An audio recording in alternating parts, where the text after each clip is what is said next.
Good afternoon, everybody, and thank you for joining this last session of the day. We know that it's only us standing between you and the beers and the food at this point, so we'll try to make it count.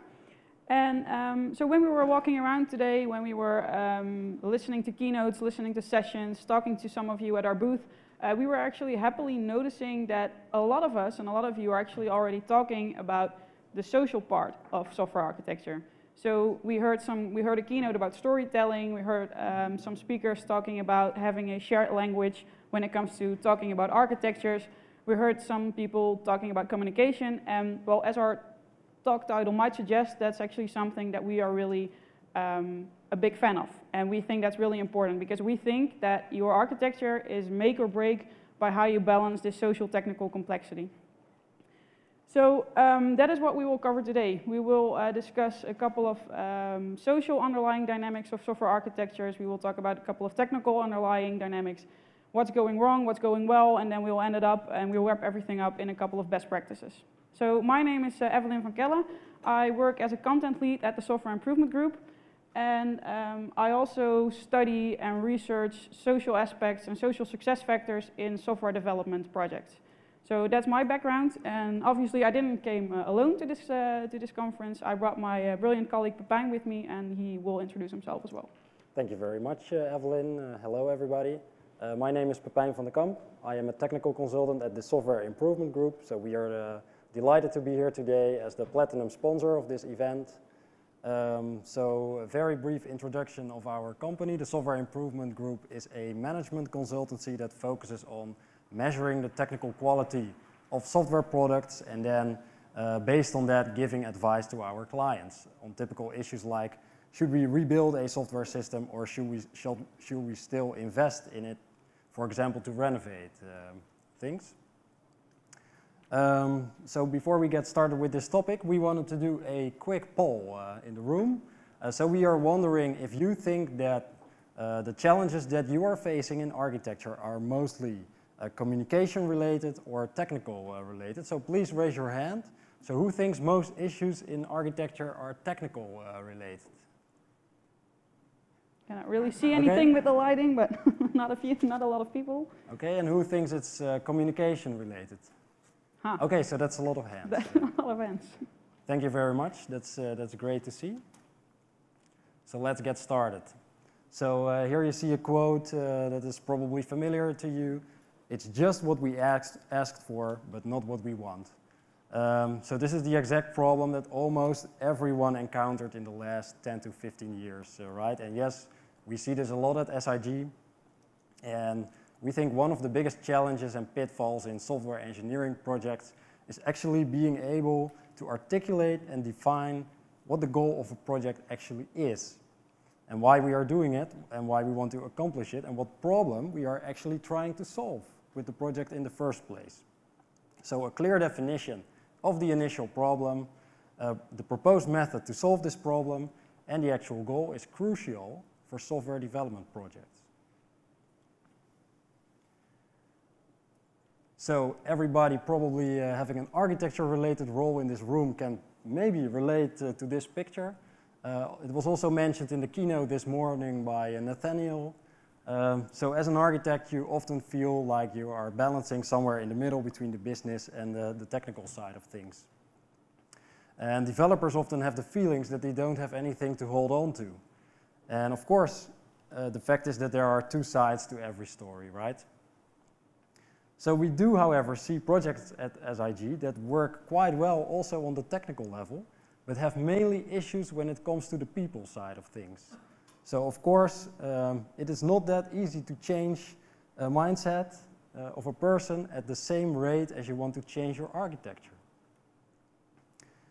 Besides that, you can put 10 brilliant developers in a room, but nothing good will come out of that if they are not aligned on what they are doing and why they are actually doing this.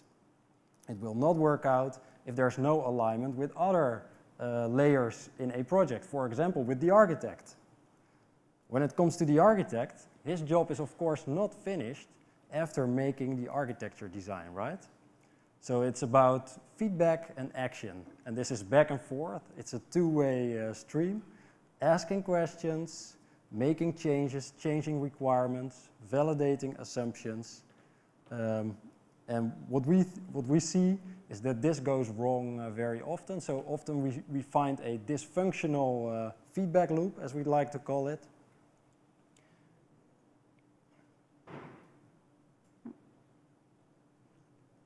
And yeah, so communication when doing architecture is paramount for reaching success in a project.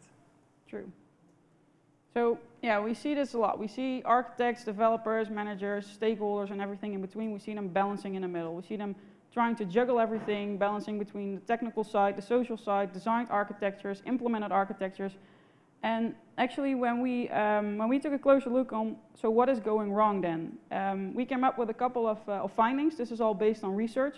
And as you can see, these are the reasons the most common reasons that software development projects and IT projects fail. And as you can see, well, none of them are purely technical or purely social. It's this exact balance between the social and technical side that makes software development projects so complex. And that is why you actually need to really invest in this balance between social and technical. So when we were preparing for this conference, we obviously discussed a lot together, what we were going to talk about, what we're going to do, the general topic of software architectures, but we also discussed it with a lot of our colleagues, because as Pepijn said, we have like 15 years of experience now, so we have seen a lot of clients and a lot of systems. And when we're discussing with a couple of our colleagues, because, well, you can never have enough opinions, and the Software Improvement Group is a really opinionated company, which is quite good in some cases. And so we were discussing a lot of client projects, and we were asking our colleagues, what exactly was it that was going wrong, or what was the exact problem of client X? A lot of our colleagues came back with some technical answers, like, yeah, well, system X from client X is really, there are really decoupled components in there, blah, blah, blah, a lot of technical arguments. But when we were digging deeper, when we started digging deeper, and when we were really discussing the problem, in almost any case, it resulted, well, we concluded and we realized that the technical issues often were a consequence of the organizational issues that were at play. So, and some of our colleagues were like, yeah, of course, that's always the case, but that's not what the client is asking us. And some of them were actually like, oh, yeah, that's true. The organizational problems are really the underlying problem of what's going on in here. So yeah, the technical and social balance is really important. These are the main reasons that things are going wrong, and it is up to us to balance the social and this technical side. So what we will do today, we will cover some underlying social dynamics that are causing a lot of problems in our architectures and our software development projects. We will also cover some technical issues and problems that we also do encounter a lot. Then we will relate them to each other, and we'll wrap them up in a couple of best practices that you can start working on today. So this is what we will do. What we'll do today. We will explain to you how you can, keep your systems maintainable while leveraging from both the social and the technical side of stuff. So we're starting with the social part, or communication, which is the source of many failure, and part of my optimism. But as we saw on the previous slide, a lot of these most common reasons why software development projects fail have to do, to a certain extent, with communication. So it is actually worth mentioning, worth discussing, and worth investing in. Because when we are building architectures, when we are designing them, and when we're implementing them, there are a lot of factors at play. Both technical, we have to deal with changing requirements, undefined requirements, we have to deal with lack of resources, time constraints, and everything else that you guys are now thinking of. But there are also a lot of social dynamics at play. It is this exact mashup of the social and technical that makes software architectures really, really complex, and we have to find a way to balance them. So everything that we do, everything that we build, every architecture that we design and implement is a result of people and their connection.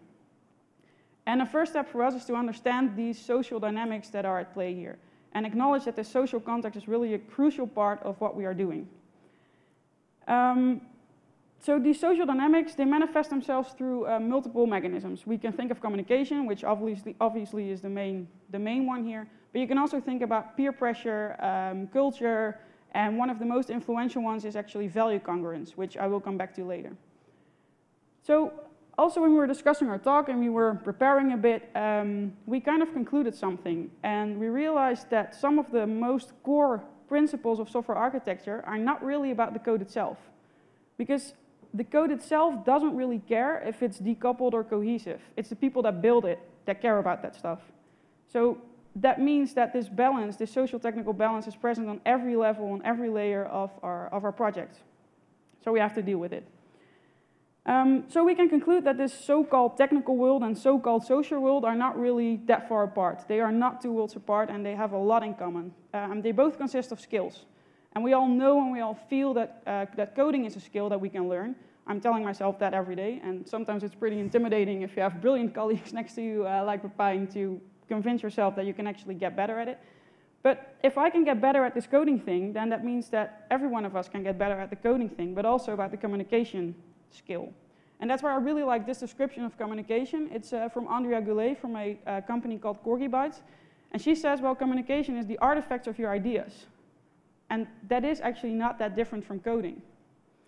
So I strongly believe that it's not really about being technical or non-technical anymore. You have to speak both languages.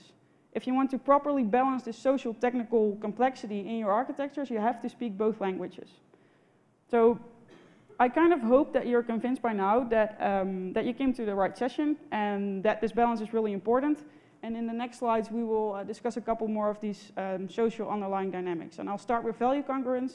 I will also discuss Conway's law and the sunk cost fallacy. So starting with value congruence, that is more of a liberal artsy term. It's not a scary term.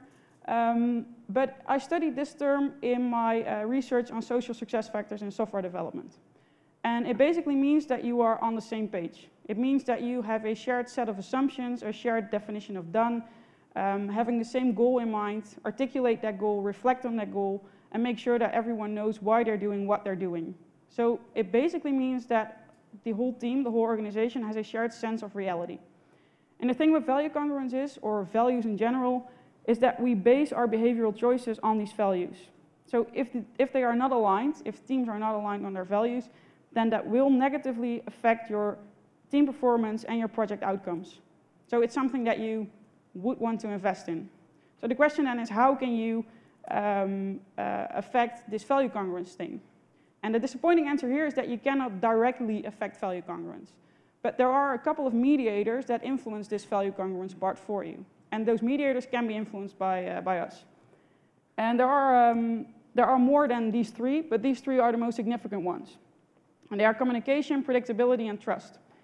And with communication, I mean the communication structures. So there needs to be open, informal, regularly, and direct communication. That also means that there needs to be a lot of articulation of goals and where you are going and why you are going there. It also means that there really need to be feedback loops. And that's what Pepijn shortly mentioned. Because often we see that people are only sending information. Architects are sending information, developers are sending information, managers are sending information, but they are not really completing the loop. They are not really gathering the feedback and then maybe make changes or reflect on their choices and see what they need to do instead, or maybe continue what they were doing. But it's really important that these feedback loops are in place. These open communication structures, they will also enhance the feeling of predictability among team members. And if you have the feeling of predictability, if you know what others will do, if you know what your next steps will be, then you can predict the future. And that will help creating the shared sense of reality. And the communication and predictability will also enhance the feeling of trust, and that's just a condition that needs to be there in order to get this value congruence in place. Because if you don't trust each other, then it's really hard to have a shared set of assumptions and a shared sense of reality. So theory and practice here. We did a project for a large bank, and well, they have been working on implementing a standard package for 7 years now, and they are still counting. And the goal of their project was to create and to come up with and implement a central solution for all involved countries. So not a separate system for every country, but one central solution which all countries could benefit from. And in theory, that is a great idea. But in practice, what they ended up with was a standard package with on top of that a lot of subsystems, subcomponents. It was just not really the central solution they were hoping for. And that had a lot to do with value congruence and other social dynamics, but mainly with value congruence. Because there was hardly any communication between the different layers in their project. Hardly any constructive communication and hardly any feedback loops. In the little subgroups, everything went pretty well. Architectures, developers, management, And in the countries, the separate countries, everything went well too, but when everything was combined, it was just one mess. And that reflected in the architecture. And they had no really good understanding of why they were doing what they're doing. After 7 years, almost everyone lost track of the goal and why they were doing it. And that's just not really happening when you want to come up with a good architecture. So that resulted in a big gap between the implemented and designed architecture, and it also resulted in the architects calling us. And they asked us, well, we have been working on this for 7 years. Can you please come in, assess our architecture, and tell us what we are doing wrong? What's going wrong, and where do we need to improve? Of course, we did that, but it didn't take us too long to actually realize that this problem was not only about our architecture and our technical skills, but also we were indirectly asked by the architects to create this sense of value congruence, because they literally asked us, please assess our architecture and then talk to the management about it. So we were kind of the missing link in the feedback loop. And that is an illustration of why this value congruence thing is really, really important. Moving on to Conway's law, which might not be unfamiliar to you. I think almost everyone has heard of it, but that doesn't mean it's less important. Because this law really emphasizes the importance of this balance. Because like I said, everything we do, every architecture that we create, is a result of people and their interaction. And this law states that every IT landscape, every architecture mirrors the organizational structures of your company. Take a minute to let that sink in. What does that mean for your own company, for your own project? Because this law also implies that if you want to improve your architecture, or your IT landscape, or your systems, or your code base, that you cannot do that without also addressing the operational part. And that is a missing link that a lot of companies are missing. So when we talk to clients, this is going on in almost every project that we see, but we are just not aware of it. So this is really one of the takeaways, to reflect on your organizational structure and see how it works, how it affects your architectures. And we see that a lot, right?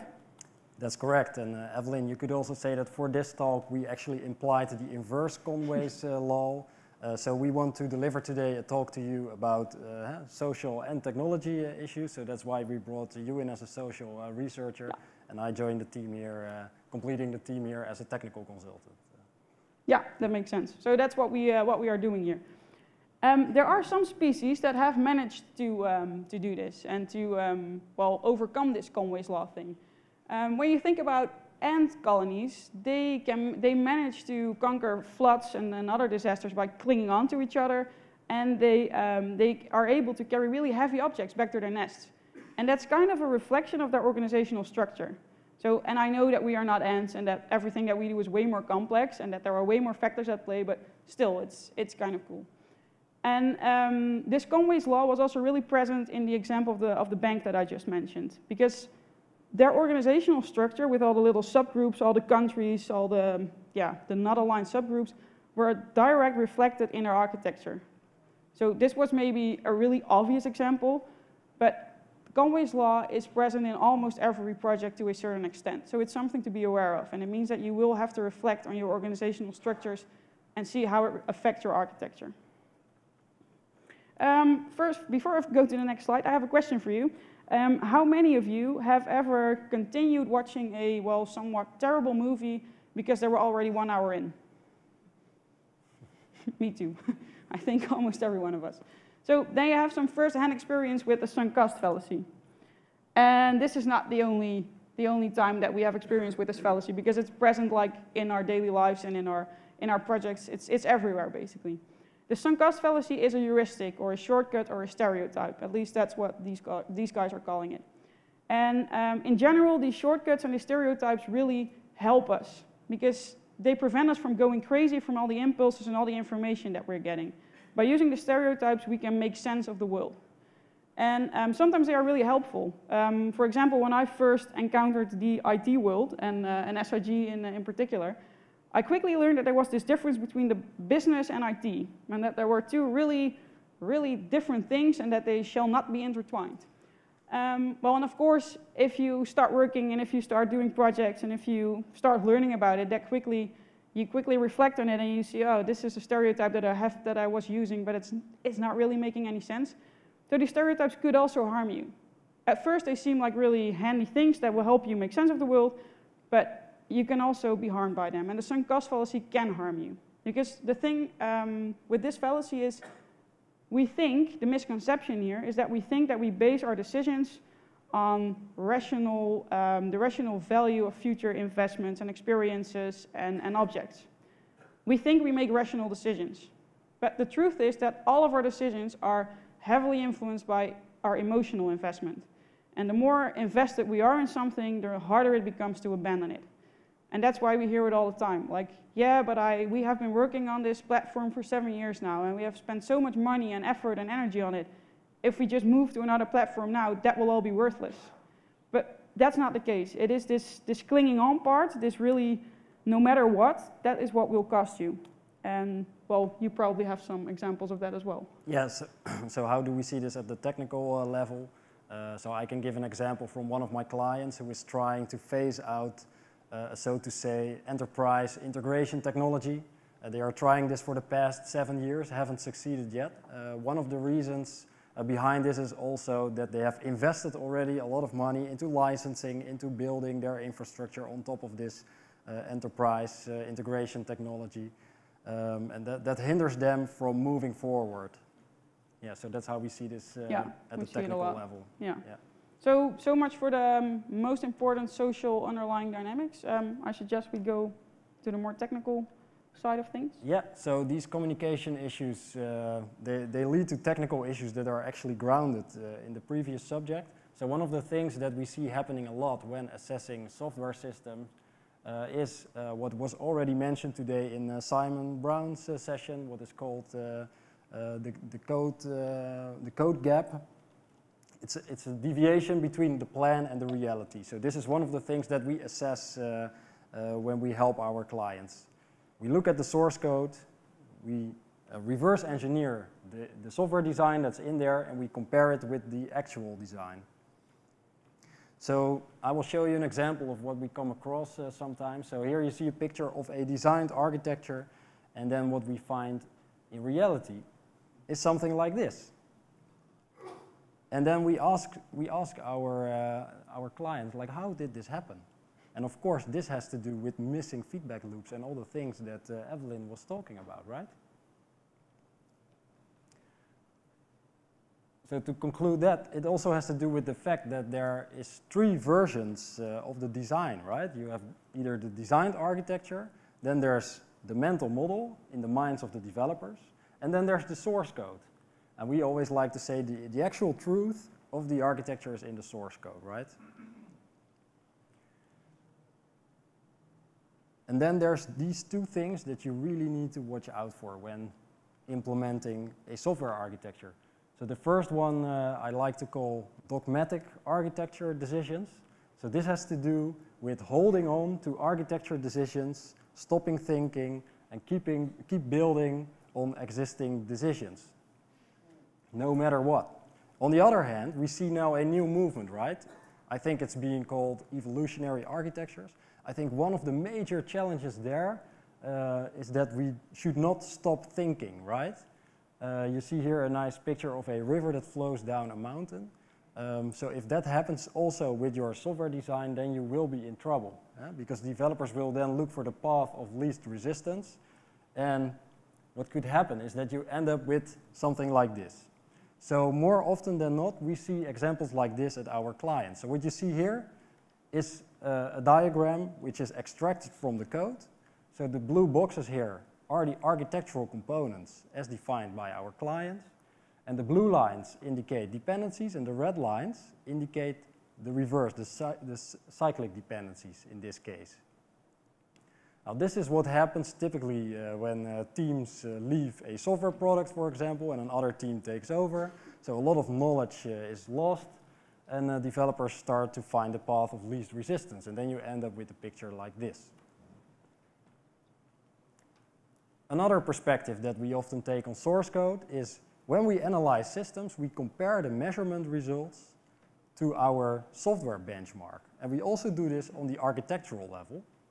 For example, we take a certain technology stack and we extract all the systems from our benchmark that use this technology stack, and then we compare the actual architectures between each other. So Here you see an example, so 30% of the code volume is typically for this technology stack in the data layer, while, for example, 40% is in the service layer. And then we compare that to the system of the client that we are assessing.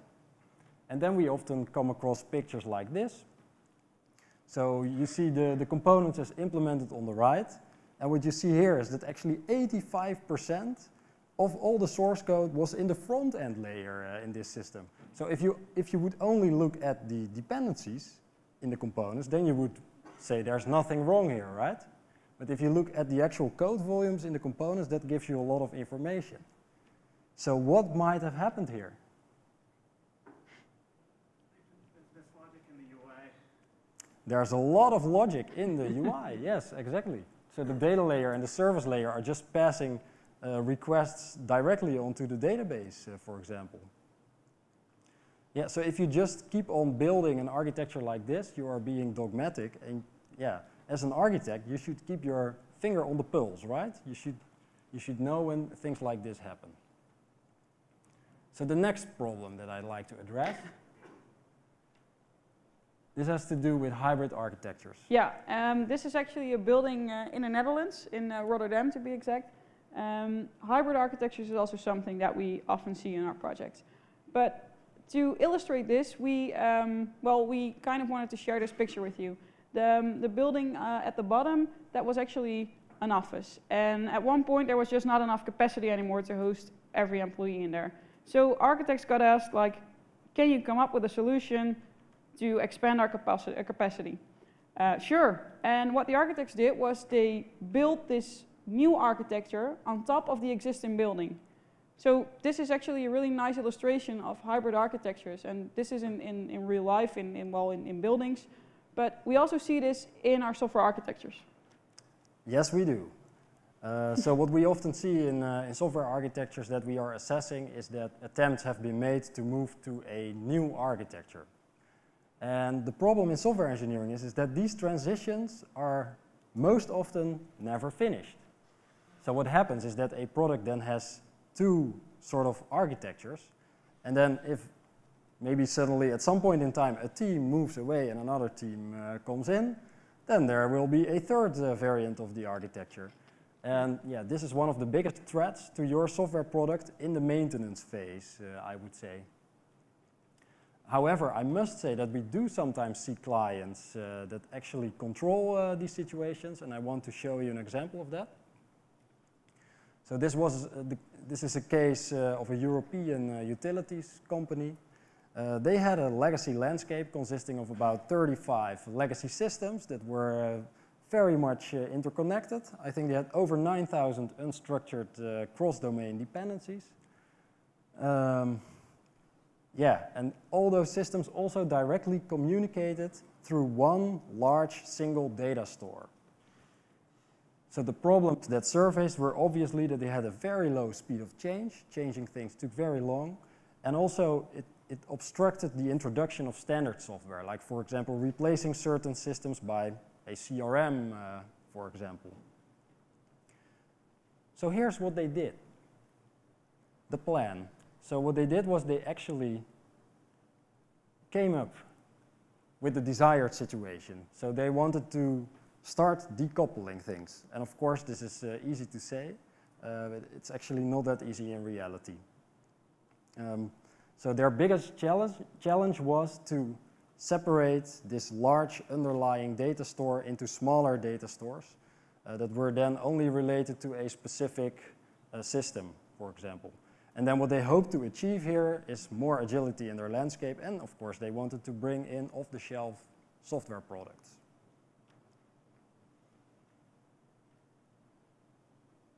So this is something that we do not see often, and we hope to see more when we assess software systems. So what they did for themselves, they managed this architecture transition by measuring the number of dependencies that were still there between all those systems and setting a specific goal. They wanted to end up with less than 1,000 dependencies, and they started measuring progress. And here they got they had the visibility to show to the board of directors their progress, and that it was also important to finish this transition. And we think that this is an important way of moving forward when doing architecture transitions. So yeah, we arrived at the part where you probably came in for, the best practices part. So what can we do to actually balance the social and technical part of things? So as said, everything is about balance. And when we were trying to formulate this best practices, we ended up with a really extensive list of things that you could do to really improve your architecture by balancing social and technical factors. But obviously that was not the best way to present this to you, so we thought, well, maybe we could have two main best practices, one for the social side and one for the technical side. But soon we realized that also that was really hard to do because everything is really related to each other. Anyhow, we tried to come up with two main best practices and a couple of sub-best practices for you. So starting with the so-called social side of things, and that mainly has to do with reflecting on your organizational structures. Like I said, everything comes back to, probably everything comes back to this value congruence. Articulate your goals at all levels. Keep doing that. So make sure that you are not only articulating goals at the beginning of a project, but make sure that you are reflecting on those goals and how you are doing against them. Like, are you still on the right track? Are you still working towards your goals? And is everyone still working on that same goal? Or did goals change? It also means that you have to ensure these feedback loops. That's about the communication structures that we mentioned, and these are really, really crucial to get this value congruence in place and also to get the reflection part right. Because, well, if you are reflecting on your technical choices and your organizational structure, then you can really see what's going on, how it's affecting each other, and what you need to do to start improving stuff. And you have to know your IT landscape, and that seems really logical, and probably everyone thinks, yeah, we know our IT landscape, but when we are at clients, and sometimes we just randomly ask a couple of people involved, like, how many systems do you currently have? And the variety in answers and the range in answers that we sometimes get is, well, kind of shocking. And that means that not everyone is really fully aware of their IT landscape. And you need this IT landscape visibility to know what you will do next. Because if you don't know your landscape, then how will you know what you can improve and where you need to begin? So those are really, really three best practices that that you need to invest in.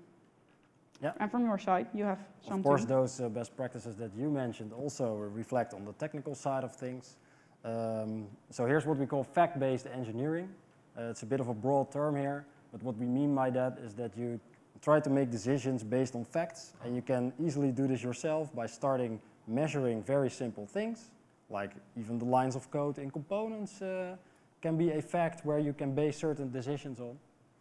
And yeah, the second thing, which is mentioned first here, is architects start governing this evolving architecture, right? It's in 2017 not okay anymore to let architecture just happen in the code. So your work is not finished after creating a design. And the last thing, and that also relates to the case I presented, we have to make sure that we start measuring our progress to a certain set goal in order to make sure that we finish our architectural work. So we think that those are the most important best practices for balancing things related to communication and technical issues in software architecture. Yeah, we do. So that kind of concludes our talk. Obviously, the best practice is still to have a drink together, discuss everything, and it's the end of the conference day. So if you want to know more, if you want to discuss some things further, we have a booth. It's across the O'Reilly booth. So step by and talk with us, talk to us, and if there are any questions, then we are really happy to answer them right now. Yeah. So thank you very much.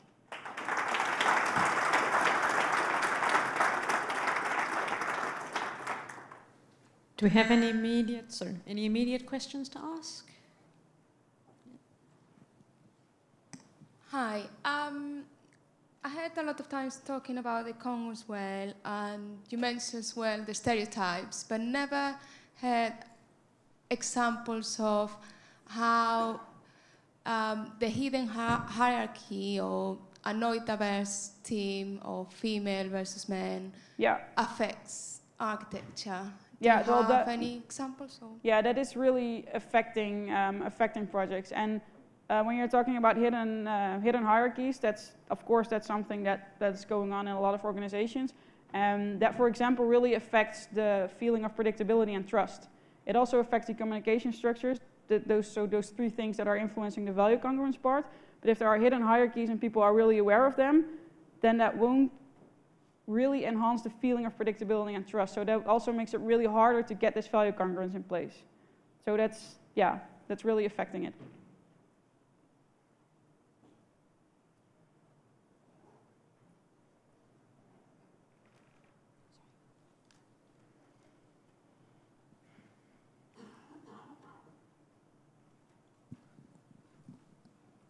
What tool do you use for the introspection or assessing your application or tools? Yeah. Thank you for asking. So the Software Improvement Group is a spin-off from the Research Institute of the University of Amsterdam since 15 years already. And in this time we have built tooling to measure the source code of over 220 technologies, basically from mainframe to mobile. And what we do is we compare the measurements results that we extract from this tooling to a benchmark of software systems. So currently we have over 2,000 industry systems in our benchmark, and it's a proprietary tool, and we use it to do assessments at enterprise clients, I would say. We also have another tool available for free for open source projects, basically. This tool is called Better Code Hub, and please come visit us at the booth, then we can give you a demonstration of that.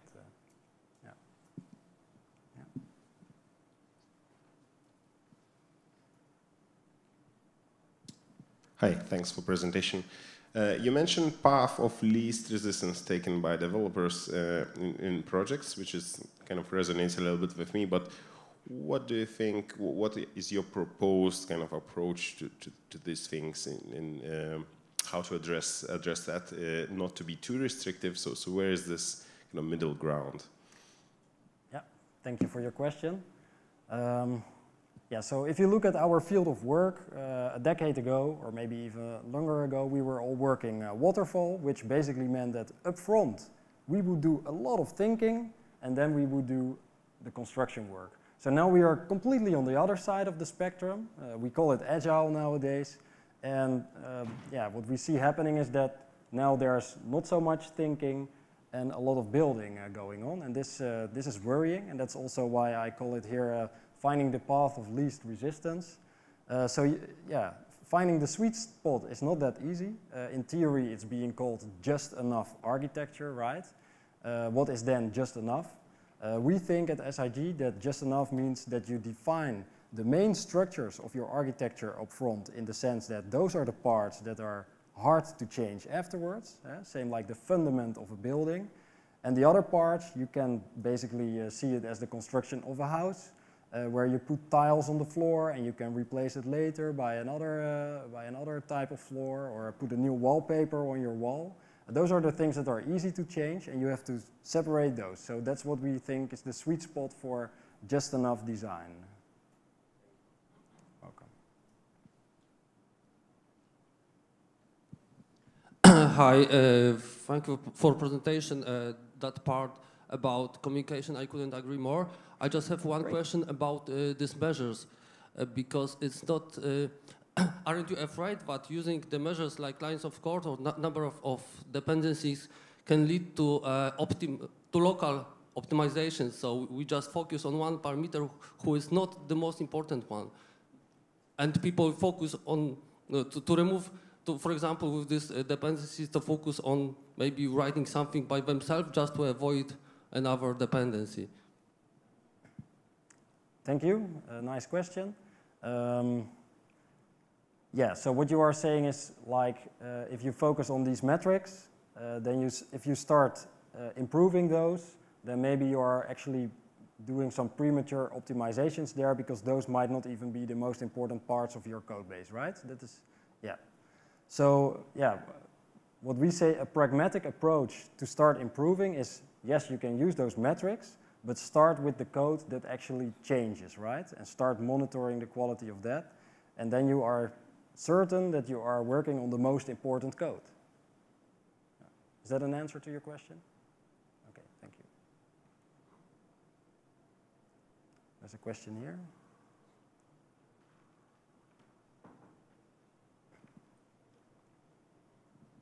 Hi. What was the epilogue of the story about your client who was developing software for 7 years? Did you manage to help them? The end of the story, I mean, or? Yeah. Did they manage to turn around their corners because you pointed out to the facts? So there's no end yet. So this is still in progress. Yeah, and we are still trying to convince this client that it is better to start acting and hopefully embed this approach of setting a goal and embracing that and starting measuring towards a goal. Yeah.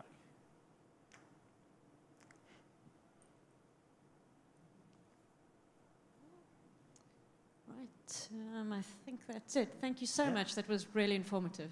Thank you very much. Thank Let's you. give him a hand. Thank you. Thank you for the wonderful questions.